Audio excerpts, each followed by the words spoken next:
اعمال کی اصلاح کرم سے کر دے۔ الحمدللہ رب العالمین والصلاة والسلام علی سید المرسلین اما بعد فاعوذ باللہ من الشیطان الرجیم بسم اللہ الرحمن الرحیم۔ پڑھیے الصلاة والسلام علیک یا رسول اللہ وعلی آلک واصحابک یا حبیب اللہ۔ الصلاة والسلام علیک یا نبی اللہ وعلی آلک واصحابک یا نور اللہ۔ درود پاک پڑھنے کے بے شمار فضائل و برکات ہیں، بہت ساری فضیلتیں درود پاک کے ابواب میں ملتی ہیں۔ ایک وہ صحابی کے جو one of the biggest business man اس زمانے کے بہت بڑے تاجر بھی تھے اور عشرہ مبشرہ میں سے بھی تھے، حضرت عبد الرحمن بن عوف رضی اللہ تعالیٰ عنہ۔ وہ روایت کرتے ہیں کہ ایک دن نبی پاک صلی اللہ تعالیٰ علیہ وسلم نے اپنے گھر سے باہر ایک باغ کی طرف تشریف لے گئے۔ کہتے ہیں میں بھی پیارے آقا علیہ الصلوۃ والسلام کے پیچھے پیچھے جانے لگا۔ وہاں جا کر دیکھا کہ نبی پاک نے قبلہ رخ اپنا رخ کیا اور آپ سجدے میں چلے گئے۔ اتنا طویل سجدہ کیا کہ مجھے یہ خوف ہوا کہ کہیں اللہ کریم نے نبی پاک علیہ الصلوۃ والسلام کی روح مبارکہ کہیں سجدے ہی میں تو نہیں قبض فرما لی، آقا دنیا سے تشریف تو نہیں لے گئے۔ کافی لمبے سجدے کے بعد نبی پاک علیہ الصلوۃ والسلام نے جب سر مبارک اٹھایا تو آقا علیہ الصلوۃ والسلام کو یقیناً احساس ہوا کہ کوئی ساتھ ہے۔ فرمایا کون ہے؟ کہا حضور عبد الرحمن۔ کہا کیا کام ہے؟ کہ حضور آپ نے اتنا لمبا سجدہ کیا کہ میں تو سمجھا بلکہ مجھے یہ خوف ہوا کہ کہیں سجدے میں ہی آپ کی روح مبارکہ قبض نہ فرما لی گئی ہو۔ تو نبی پاک علیہ الصلوۃ والسلام نے کیا خوب جواب ارشاد فرمایا۔ فرماتے ہیں جبرائیل امین میرے پاس آئے تھے اور انہوں نے مجھے خوشخبری دی کہ اے محبوب صلی اللہ علیہ وسلم، اللہ فرماتا ہے جو آپ پر درود پڑھے گا میں اس پر رحمتیں نازل فرماؤں گا، جو آپ پر سلام بھیجے گا میں اس پر سلامتی اتاروں گا۔ اس نعمت کا شکر ادا کرنے کے لیے میں نے اتنا طویل سجدہ کیا ہے۔ اللہ اکبر، ذرا سوچیں، ہم درود پڑھیں آقا پر، اللہ فرماتا ہے میں اس پر رحمتیں نازل فرماؤں گا، جو سلام بھیجے اللہ اس پر سلامتی نازل فرمائے گا۔ مگر ایک اور عشق والی بات سمجھنی یہ ہے، درود ہم پڑھیں رحمتیں ہم پر برسیں گی، سلام ہم پڑھیں سلامتی ہم پر برسے گی، مگر سجدہ کون کر رہا ہے؟ شکرانہ کون ادا کر رہا ہے؟ نبی پاک علیہ الصلوۃ والسلام ادا کر رہے ہیں۔ اس کا مطلب انہیں ہم غلاموں سے کتنا پیار ہے کہ ہم پر رحمت نازل ہو، ہم پر سلامتی نازل ہوگی، اتنا بڑا انعام رب نے دے دیا۔ اس خوشی میں نبی پاک صلی اللہ علیہ وسلم نے اتنا طویل سجدہ ادا کیا۔ تو اے پیارے اسلامی بھائیوں، اس حدیث سے دو باتیں معلوم ہوئیں کہ درود و سلام کی برکت کتنی ہے۔ آج فضول باتوں میں گھنٹوں لوگ ضائع کرتے ہیں، تو اپنا وقت ضائع نہ کریں فضول باتوں میں، بلکہ درود و سلام پڑھتے رہا کریں۔ اور دوسرا، پیارے آقا علیہ الصلوۃ والسلام ہم سے کتنا محبت فرماتے ہیں۔ نبی پاک علیہ الصلوۃ والسلام کتنے مہربان ہیں، تو جو اتنے مہربان آقا ہو انہیں ناراض نہیں کیا جاتا، ان کی سنتوں پر عمل کیا جاتا ہے، ان کی باتوں پر فالو کیا جاتا ہے۔ تو اللہ کرے کہ ہم ایسی زندگی گزاریں کہ سرور کائنات صلی اللہ تعالیٰ علیہ وسلم ہم سے راضی ہوں اور ہم ان کی برکتیں حاصل کر سکیں۔ آئیے محبت کے ساتھ بآواز بلند درود پاک پڑھ لیں۔ صلو علی الحبیب صلی اللہ تعالی علی محمد صلی اللہ علیہ وسلم۔ آج جس موضوع پر چند مدنی پھول میں نے پیش کرنے ہیں، ہمارے صحابہ، ہمارے اسلاف، ہمارے بزرگان دین اللہ کے مبارک کلام قرآن پاک سے کتنے اٹیچ تھے، ان کا دل کیسا قرآن میں لگتا تھا، وہ قرآن کو سمجھتے کتنا تھے اور پھر اس کی تلاوت کیسے کرتے تھے۔ اور آج کے اس دور میں ہمارا قرآن پاک سے تعلق کیسا ہے، اس بارے میں کچھ جاننے کی کوشش کریں گے۔ پیارے آقا علیہ الصلوۃ والسلام نے جب اعلان نبوت فرمایا تو ہر طرف سے ظلم و ستم کی آندھیاں بڑھنے لگیں، مسلمانوں کو جینا مشکل کر دیا گیا، جو اسلام لاتا اس کو مارنا شروع کر دیتے۔ ذرا سوچیں، ہم مسلمان ہیں اور آج اجتماع کر رہے ہیں، ہمیں کوئی پرابلم نہیں اللہ رسول کا نام لینے پر، مگر ایک وقت وہ تھا جب رب کا نام لینے پر مارا جاتا تھا، جب کلمہ پڑھنے پر لہو لہان کر دیا جاتا تھا۔ تو اس مشکل دور میں نبی پاک نے صحابہ کو حبشہ کی طرف ہجرت کرنے کی اجازت عطا فرمائی. حبشہ کہاں ہے؟ آج کے دور میں حبشہ دنیا کے نقشے پہ دیکھیں تو حبشہ نام کا کوئی ملک تو نظر نہیں آتا. تو ایکچولی جو حبشہ ہے وہ ایتھیوپیا ہے. ایتھیوپیا جو ہے وہ اس زمانے میں حبشہ تھا جو افریقہ کا ملک ہے, اور مسلمانوں نے جو سب سے پہلی ہجرت کی تھی وہ حبشہ کی جانب کی تھی. اور حبشہ ہی وہی جگہ ہے کہ جہاں سے حضرت بلال حبشی بھی آئے تھے, اور یہی وہ جگہ ہے جہاں وہ نجاشی بادشاہ بھی تھا. اچھا, اب ہوا یہ کہ جب حبشہ میں نجاشی بادشاہ کی حکومت تھی, اور نجاشی جو بادشاہ تھا رحمت اللہ تعالی, اس نے صحابہ کرام کو اپنے دربار میں بلایا.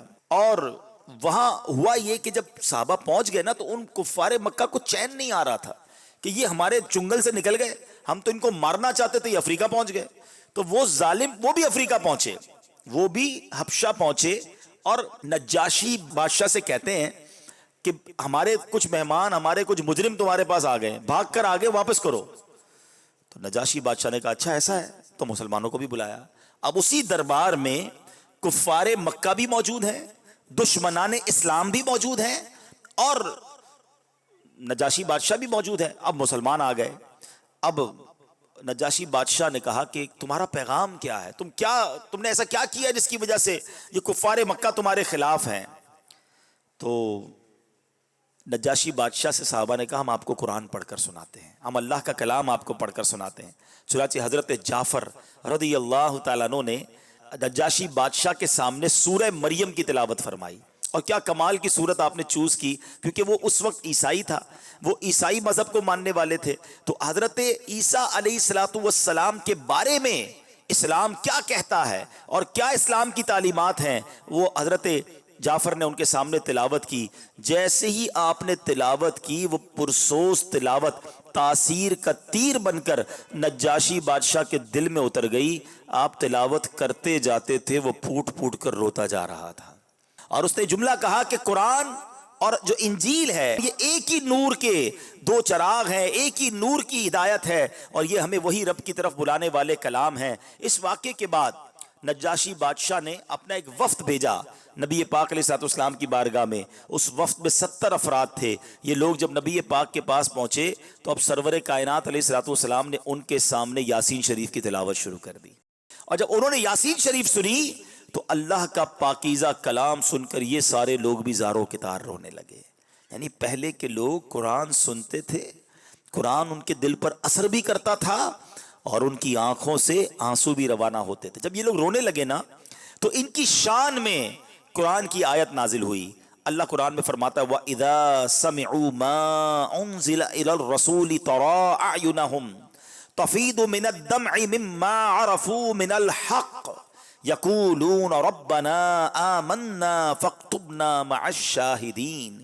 اللہ فرماتا ہے جب یہ سنتے ہیں وہ جو رسول کی طرف نازل کیا گیا تو تم دیکھو گے کہ ان کی آنکھیں آنسو سے ابل پڑتی ہیں, اس لیے کہ وہ حق کو پہچان گئے. کہتے ہیں کہ اے ہمارے رب ہم ایمان لائے, پس تو ہمیں حق کے گواہوں کے ساتھ لکھ دے. یعنی کیسے لوگ تھے کہ جب قرآن سنتے تھے تو ان کی آنکھوں سے آنسو نکلتے تھے. یاد رہے کہ تلاوت قرآن پڑھنا کرنا اور اس وقت آنسو بہانا یہ سعادت مندوں کا طریقہ ہے. اللہ کریم قرآن مجید میں ایک اور جگہ ارشاد فرماتا ہے اللہ نزل احسن الحدیث کتابا متشابہا مثانی تقشعر منہ جلود الذین یخشون ربہم ثم تلین جلودہم وقلوبہم الی ذکر اللہ. اللہ قرآن میں فرماتا ہے اللہ نے سب سے اچھی کتاب اتاری کہ ساری ایک جیسی ہے, بار بار دہرائی جاتی ہے.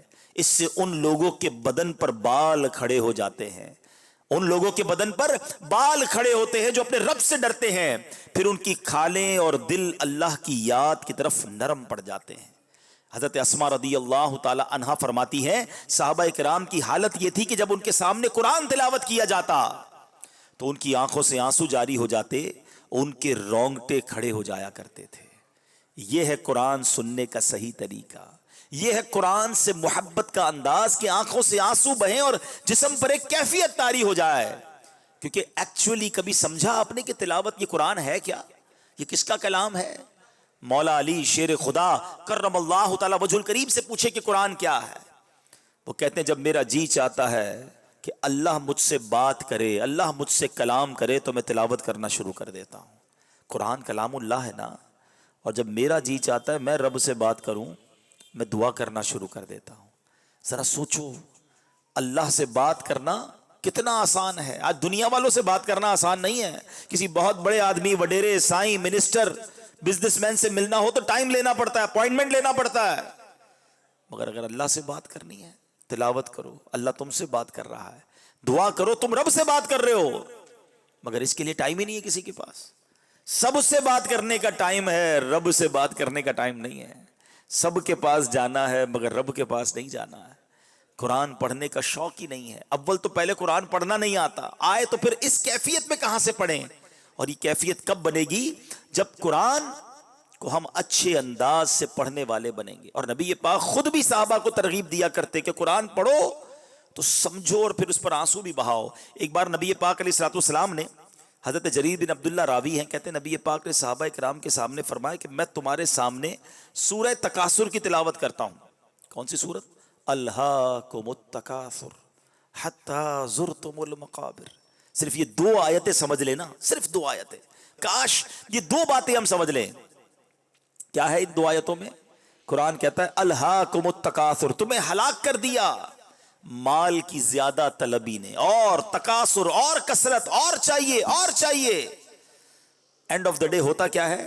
حتی زرتم المقابر، یہاں تک کہ تم نے قبروں کا منہ دیکھا۔ پلاننگ 5 سال کی ہے، 10 سال کی ہے، 20 سال کی ہے، بس تھوڑا ٹائم کے بعد یہ کر لوں گا، پھر یہ زمین بیچ کر یہ کر لوں گا، پھر یہ کام کروں گا تو یہ فیکٹری کھول لوں گا۔ اگلے 15 سال کی تمہاری پلاننگ ہے، وہ پلاننگ ادھر ہی رہ گئی۔ حتی زرتم المقابر، تم نے قبروں کا منہ دیکھا۔ آج ہم ٹریول کر رہے ہیں، کوئی یہاں سے کراچی جا رہا ہے، کوئی کہیں اور جا رہا ہے، ہم کبھی نہیں سوچتے کہ ہو سکتا ہے یہ سفر آخری سفر ہو۔ کیا روڈوں پہ ایکسیڈنٹ نہیں ہوتے؟ ہمیں ایک منٹ پہلے پتا نہیں ہوگا کہ ہم دنیا سے جانے والے ہیں۔ حتی زرتم المقابر، یہاں تک کہ تم نے قبروں کا منہ دیکھا۔ آج کل موبائل کمپنیاں ہمیں میسج کرتی ہیں نا کہ آپ کا بیلنس ختم ہونے والا ہے، ذرا بیلنس ڈلوا لیں ورنہ آپ ڈیٹا یوز نہیں کر سکیں گے، فون یوز نہیں کر سکیں گے۔ مگر زندگی میں کوئی میسج نہیں آئے گا کہ جناب آج آخری دن ہے، توبہ کر لیں، 3 دن رہ گئے، قضا کر لیجئے، اللہ کو راضی کر لیجئے، ٹوڈے از لاسٹ ڈے، اب صرف 6 گھنٹے رہ گئے، آخری لمحات ہیں۔ نو، پتہ ہی نہیں ہوتا۔ صبح بندہ گھر سے نکلتا ہے، بعض اوقات تو گھر والوں کو کہہ کر جاتا ہے کہ یہ والا کھانا بنانا، رات کو آ کے کھاؤں گا، اور وہ والے کپڑے بھی استری کر کے رکھنا، پھر دوستوں میں جانا ہے۔ کپڑے بھی استری ہوتے ہیں، کھانا بھی تیار ہوتا ہے، بندہ نہیں آتا، جنازہ آتا ہے۔ آگاہ اپنی موت سے کوئی بشر نہیں، سامان 100 برس کا ہے، پل کی خبر نہیں۔ سوچئے، ہمیں یہ بات غور کرنی ہے کہ کبھی بھی ہم دنیا سے جا سکتے ہیں۔ پیارے آقا علیہ الصلوۃ والسلام نے کیا کہا صحابہ سے کہ میں تمہارے سامنے یہ سورت کی تلاوت کر رہا ہوں، اور آقا فرما رہے کہ جو تم میں سے روئے گا وہ جنت میں داخل ہوگا۔ اب نبی پاک نے صحابہ کے سامنے سورہ تکاثر تلاوت کی۔ حضرت جریر کہتے ہیں کچھ تو روئے، کچھ نہیں روک سکے۔ جو نہیں رو سکے انہوں نے عرض کی یا رسول اللہ صلی اللہ علیہ وسلم، ہم نے رونے کی کوشش تو کی مگر رو نہیں سکے۔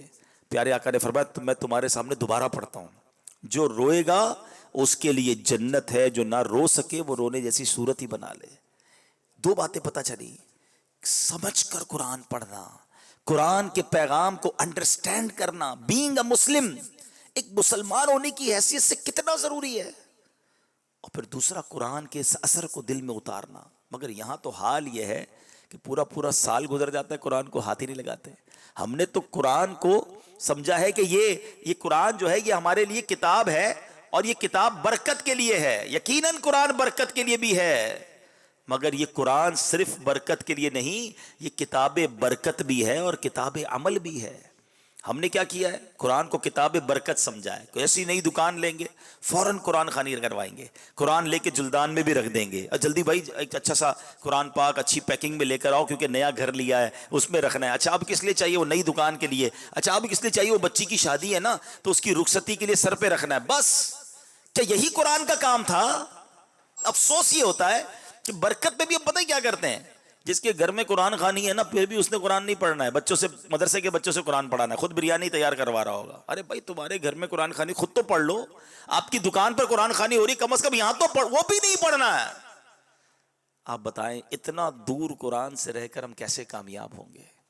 اللہ کے کلام سے دور رہنا اچھا نہیں ہے۔ نبی پاک علیہ الصلوۃ والسلام فرماتے ہیں وہ دل ویران ہے جس میں کچھ قرآن نہیں ہے۔ اپنے آپ سے پوچھیں کہ ہم کتنا قرآن سے اٹیچ ہیں، کتنا پڑھتے ہیں قرآن اور کتنا سمجھتے ہیں۔ ہمارے اسلاف قرآن کیسا پڑھتے تھے، آئے ہائے، اور کیسے اس سے برکتیں لوٹتے تھے۔ قرآن پتہ ہی کیا ہے؟ سنو، اللہ سورہ ابراہیم آیت نمبر 1 میں فرماتا ہے کتاب انزلناہ الیک لتخرج الناس من الظلمات الی النور۔ اللہ فرماتا ہے ایک کتاب ہے کہ ہم نے تمہاری طرف اتاری کہ تم لوگوں کو اندھیریوں سے اجالے میں لاؤ۔ سرکار کو کیا فرما رہا ہے اللہ؟ اے محبوب، ہم نے کتاب اس لیے اتاری ہے کہ تم اس کے ذریعے لوگوں کو اندھیروں سے اجالے کی طرف لاؤ۔ لتخرج الناس من الظلمات الی النور۔ اور آپ کو پتہ ہے اندھیرا کیسا تھا جب قرآن نازل ہوا؟ ان لوگوں کا حال کیا تھا؟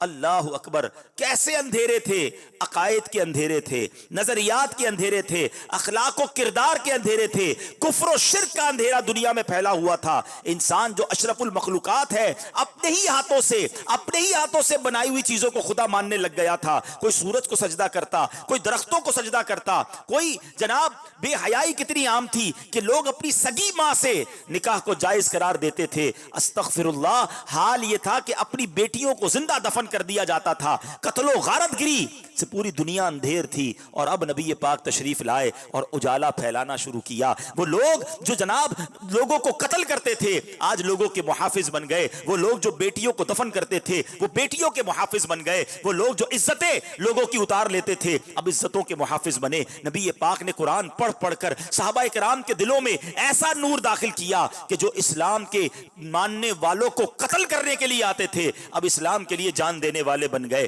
جو نبی پاک کو گرفتار کرنے آتے تھے آقا کا جلوہ جانا دیکھتے، تلاوت قرآن سنتے، خود نبی پاک کے عشق میں گرفتار ہو جاتے۔ سرور کائنات نے نور پھیلانا شروع کیا، قرآن کے نور سے دلوں کو منور کرنا شروع کیا۔ سبحان اللہ۔ اب پیارے اسلامی بھائیوں غور کیجئے آج کیا حال ہے۔ وہ نور اس زمانے میں تو پیارے آقا نے پھیلایا، کیسا پھیلایا؟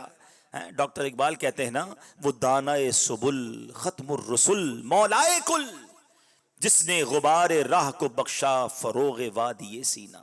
میرے آقا نے تو جس کو کہتے ہیں نا اندھیرے سے اجالا کر دیا۔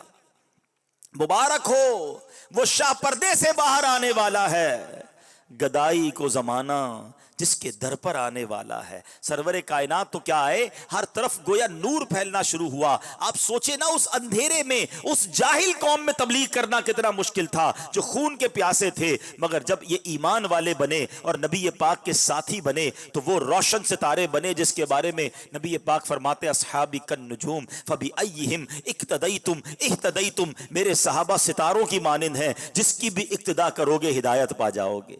1,24,000 صحابہ کرام کا ایک لشکر میرے آقا اس امت کی رہنمائی کے لیے چھوڑ کر گئے، اور ایسی تربیت فرمائی کہ آج دنیا کا کون سا کونا ہے جہاں مسلمان نہیں؟ بتایا جاتا ہے دنیا میں 200 کروڑ کے قریب مسلمان ہیں۔ یہ کیسے ہوا؟ یہ وہ تربیت تھی نبی پاک کی، یہ وہ نور تھا جو میرے آقا نے قرآن پڑھ کر صحابہ کی تربیت کی۔ صحابہ لے کر پوری دنیا میں گئے، اولیاء کرام نے یہ پیغام لیا اور آگے بڑھے۔ مگر آج ایسا لگتا ہے کہ قرآن سے دور ہو کر پھر ظلمتیں بڑھ رہی ہیں، پھر اندھیرے بڑھ رہے ہیں، پھر بدکاریاں بڑھ رہی ہیں، پھر دین سے دوری بڑھ رہی ہے۔ لوگ کہتے ہیں یار کفار بڑے آگے بڑھ گئے، جس کو دیکھو یہی بات کرتا ہے، دیکھو یار ترقی ان کی کتنی ہے، ان کے پاس کتنی جناب جو ہے وہ ہر طرف سے ان کے پاس آسانیاں ہیں۔ ایکچولی ہماری بھول ہے، ترقی کے سارے اسباب ہمارے پاس ہیں، ہم اس کو بروئی کاری نہیں لا رہے۔ ایک ایگزامپل کے ذریعے، کسی بندے کے پاس گاڑی ہو اور وہ اس کو 40 کی رفتار سے چلا رہا ہے، اور ایک موٹر سائیکل والا برابر سے گزرے اور 80 کی رفتار سے نکل جائے، تو کوئی یہ کہے گا کہ یار موٹر سائیکل والے تو آگے بڑھ گئے، اس کے پاس زیادہ ترقی ہے۔ ترقی تو اسی کے پاس تھی، اس کو گاڑی چلانے ہی نہیں آ رہی، یہ سپیڈ ہی نہیں دے رہا، تو موٹر سائیکل والا آگے بڑھ گیا تو اس کا مطلب یہ نہیں کہ موٹر سائیکل والے کے پاس ترقی کے پاس چیزیں تھی، اس کے پاس تو موٹر سائیکل ہے، تمہارے پاس گاڑی ہے۔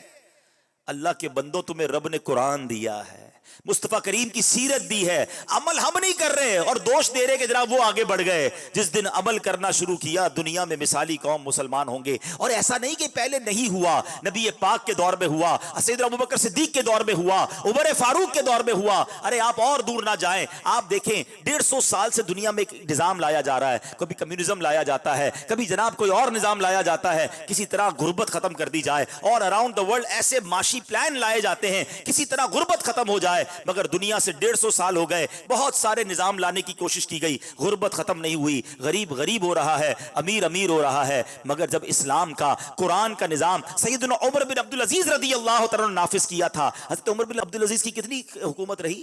اونلی 30 months, 2.5 سال. مگر 2.5 سال میں آپ نے قرآن کا ایسا نظام نافذ کیا, اسلام کا ایسا نظام نافذ کیا کہ 2.5 سال کے اندر یہ حال ہو گیا تھا کہ لوگ زکوٰۃ لے کر گھومتے تھے, زکوٰۃ لینے والا کوئی نہیں تھا.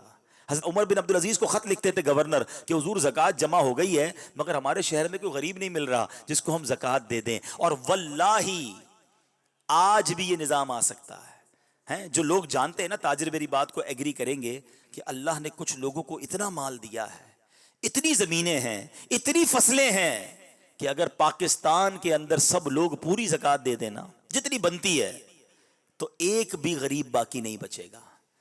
پرابلم یہ ہے کہ آج مال تو مل گیا ہے, چونکہ قرآن سے دوری ہے, حدیث سے دوری ہے, دین سے دوری ہے, خوف خدا بچا نہیں ہے کہ اگر زکوٰۃ نہیں دوں گا تو یہ مال تو میرے لیے انگارہ بن جائے گا, یہ عذاب بن جائے گا. بندہ کہتا ہے یار اتنا مال کیسے نکالوں, اب 2.5% بھی بھاری لگتا ہے. کروڑ روپے ہو جائیں تو 2.5 لاکھ دینے پڑیں گے, 10 کروڑ ہو جائیں 25 لاکھ دینے پڑیں گے, 100 کروڑ ہو جائیں تو 2.5 کروڑ دینے پڑیں گے. بندہ سوچتا ہے 2.5 کروڑ ہر سال کیسے دے سکتا ہوں. یہ نہیں سوچتا کہ رب نے 100 کروڑ دیے تو 2.5 کروڑ بنے ہیں, رب نے لاکھ دیے ہیں تو 2.5 دینے ہیں. لیکن افسوس یہ ہے کہ یہ 2.5% بھی مسلمانوں کو وبال لگتا ہے, ان کے دلوں پر بوجھ لگتا ہے. یہی وہ وجہ ہے کہ دین کی دوری ہے, بے برکتی ہے, یہ مال ادھر ہی رہ جائے گا.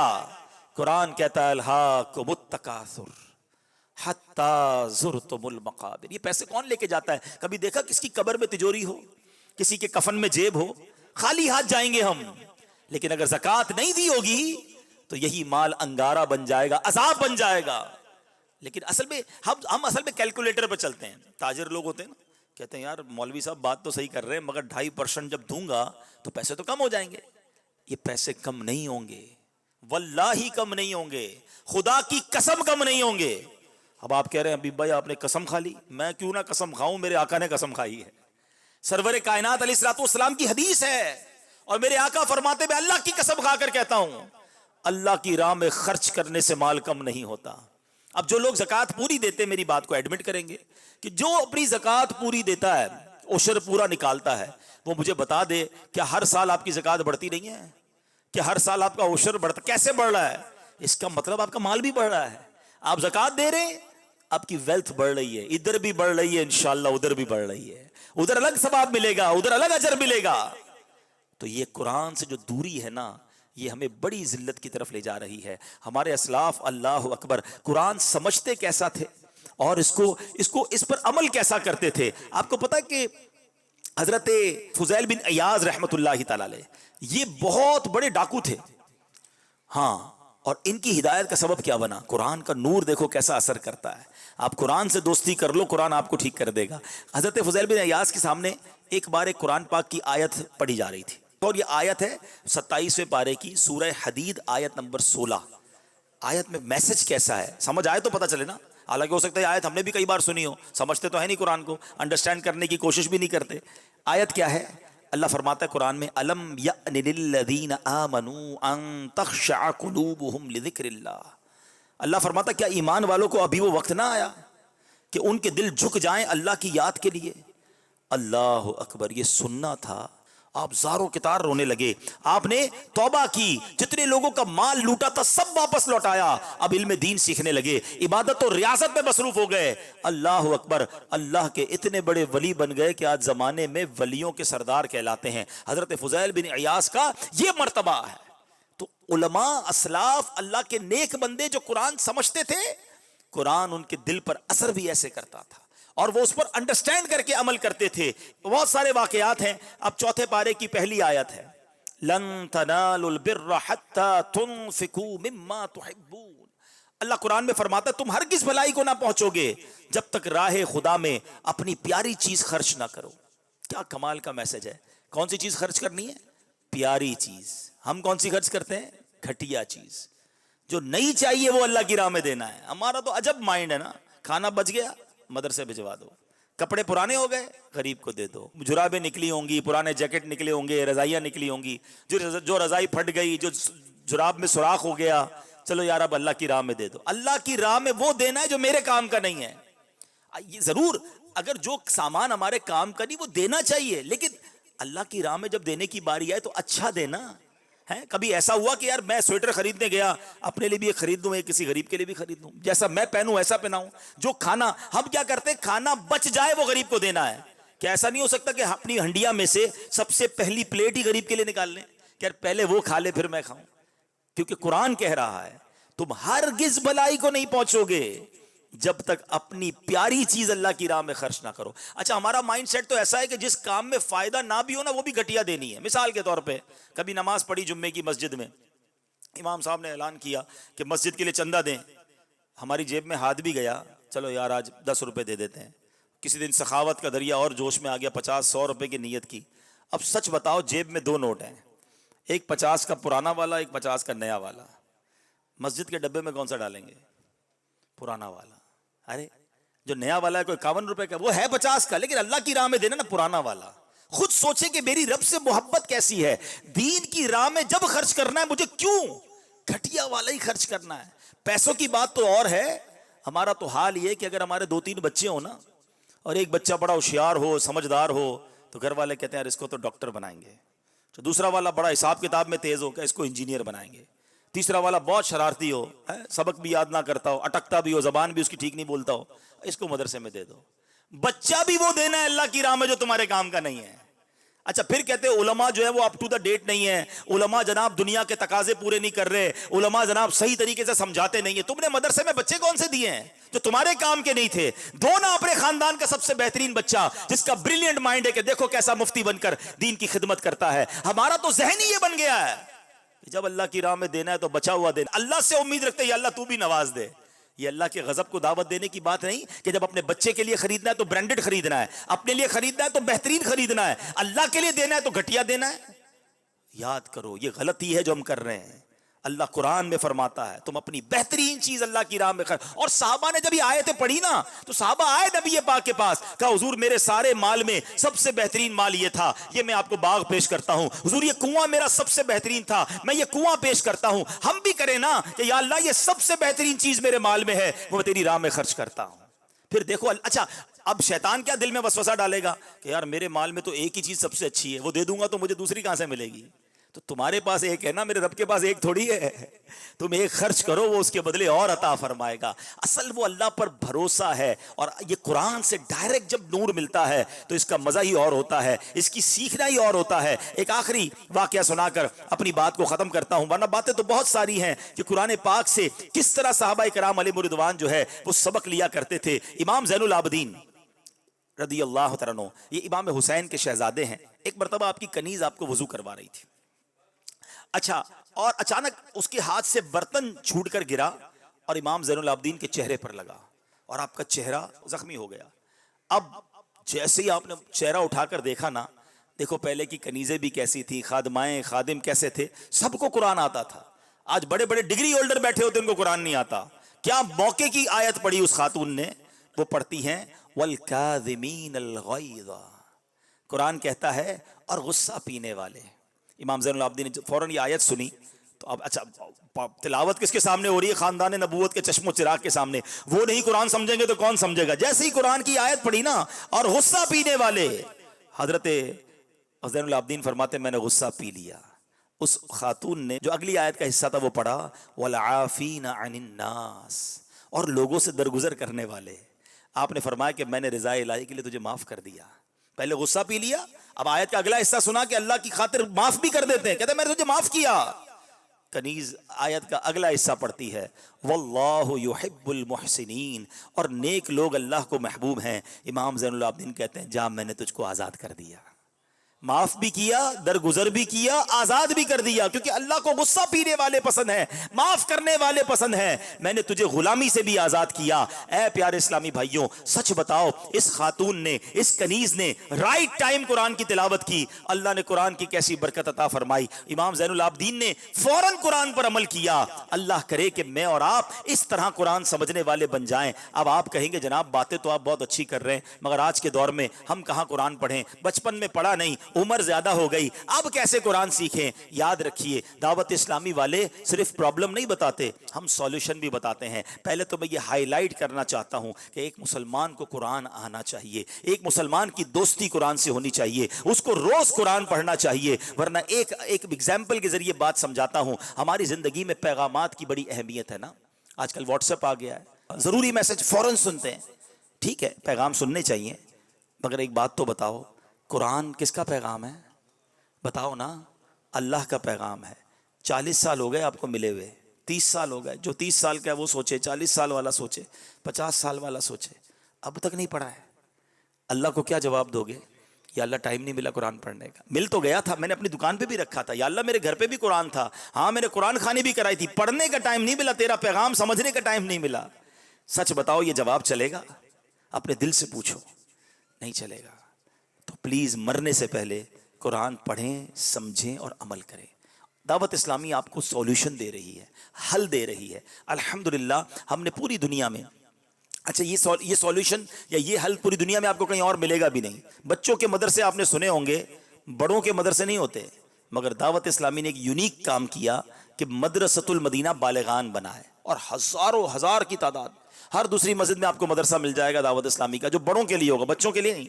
اور وہ کب ہوگا؟ مغرب کے بعد۔ اب شام میں آئیں، 15 منٹ کے لیے آ جائیں، 20 منٹ کے لیے آ جائیں، استاد صاحب کے سامنے اپنا تلفظ ٹھیک کریں، اپنے مخارج ٹھیک کریں، اور قرآن پڑھنا شروع کر دیں۔ انشاءاللہ جب آپ قرآن پڑھنے لگیں گے، اور اب تو ماشاءاللہ ہم نے اردو ترجمہ آسان، پھر اردو تفسیر صراط الجنان، اس کی اپلیکیشن الگ بنا دی، ڈاؤن لوڈ فیسلٹی میں فری ڈاؤن لوڈ الگ دے دیا کہ پیسے خرچ نہیں کرنے بھائی، بوٹی بوٹی اور بہت ساری چیزیں خرید لیں گے، نہیں خریدیں گے تو قرآن اور تفسیر نہیں خریدیں گے، چلو بھائی فری میں موبائل میں ڈاؤن لوڈ کر لو، فری میں اپلیکیشن ڈال لو۔ اب تو الحمدللہ ہم آڈیو تفسیر قرآن بھی دے رہے ہیں، کہ کچھ لوگ کہتے ہیں میں پڑھنا نہیں آتا، چلو ان کا بھی بہانہ ختم ہو جائے، سننا تو آتا ہے، سننا شروع کر دو، آپ کو آڈیو میں تفسیر قرآن دے رہے ہیں۔ پھر بھی قرآن سے دور رہیں تو پھر یہ کس کا قصور ہے؟ اور پھر کچھ لوگ یہ بھی کہتے ہیں یار ہمارے پاس ٹائم نہیں ہوتا، ہم جب آتے ہیں تو رات ہو جاتی ہے، مدرسہ تو بند ہو جاتا ہے۔ ہم نے ان کے لیے آن لائن قرآن پڑھانے کی فیسلٹی دے دی کہ فیضان آن لائن اکیڈمی بنا دی، اپنی مرضی کے ٹائم کے مطابق اپنے موبائل پر آپ آن لائن ہو جائیں، قاری صاحب آپ کو قرآن پڑھا دیں گے۔ اگر پھر بھی قرآن نہیں پڑھنا ہے، پھر بھی قرآن نہیں سمجھنا ہے، تو قصور کس کا ہے؟ یاد رکھو، وہ دل ویران ہے جس میں کچھ قرآن نہیں ہے۔ اللہ کرے کہ آج کا یہ اجتماع کنری میں آنے والے عاشقان رسول کے دلوں میں یہ فکر پیدا کر دے کہ اب روز قرآن پڑھوں گا، اس قرآن کچھ آیتیں اس کی سمجھنے کی بھی کوشش کروں گا، اور انشاءاللہ اس پر عمل بھی کروں گا۔ دعوت اسلامی قرآن و سنت پھیلانے والی ایک عالمگیر تحریک ہے، اس تحریک سے وابستہ رہیں۔ میں گزارش کروں گا کہ جو آپ تعاون کر رہے ہیں اپنے تعاون کو جاری رکھیں۔ آنے والی نسلوں کو اگر ہم نے قرآن و حدیث کی طرف لانا ہے، ہماری نسلوں کو گناہوں سے بچانا ہے، تو یہ دعوت اسلامی ہمارے پاس ایک ایسا پلیٹ فارم ہے کہ جتنا اس کو بڑھائیں گے انشاءاللہ آنے والے بچے بچیاں ان سب کے لیے بہت کچھ سیکھنے سکھانے کو ملے گا۔